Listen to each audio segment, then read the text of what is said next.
2019లో ఇక్కడ ఇంటర్మీడియట్ పరీక్షలు దిద్దిన గ్లోబరీనా సంస్థ, కేటీఆర్ బినామీ సంస్థ ఈడ ఇంటర్మీడియట్ 2019 పరీక్ష ఫలితాలలో అవకతవకలకు పాల్పడితే 27 మంది విద్యార్థులు ఆనాడు తెలంగాణలో ఆత్మహత్యలు చేసుకున్నారు.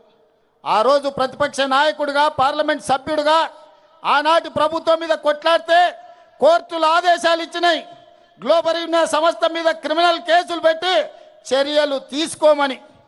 కానీ కేటీఆర్ అయిన బినామీ సంస్థ, ఆయన చీకటి మిత్రులైన గ్లోబరీనా సంస్థ యజమానుల మీద క్రిమినల్ కేసులు పెట్టలేదు, అరెస్టులు చేసి జైలుకు పంపలేదు. వాళ్ళ మీద ఎలాంటి చర్యలు తీసుకోకపోను వాళ్ళు బ్రహ్మాండంగా పనిచేస్తుండ్రని వాళ్ళకి ఎక్స్పీరియన్స్ సర్టిఫికెట్ ఇచ్చిండు.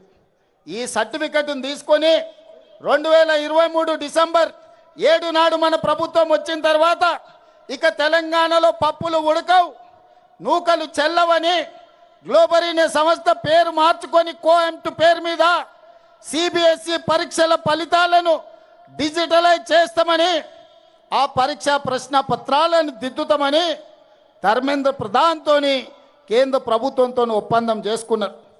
ఆ టెండర్లో కేవలం వాళ్ళకి సరిపోయే విధంగా, గ్లోబరీనా సంస్థకు సరిపోయే విధంగా నియమ నిబంధనలు పెట్టి సిబిఎస్ఈ పరీక్షలను దిద్దే కాంట్రాక్టు తీసుకొని అందులో అవకతవకలకు పాల్పడితే లక్షలాది మంది విద్యార్థుల భవిష్యత్తు గందరగోళమైతే పరీక్షా పత్రాలను దిద్దింది రద్దు చేసి సిబిఎస్ఈ మళ్ళీ పరీక్షా పత్రాలను మళ్ళీ దిద్దాల్సిన పరిస్థితి. Subscribe us and press the bell icon for more interesting updates.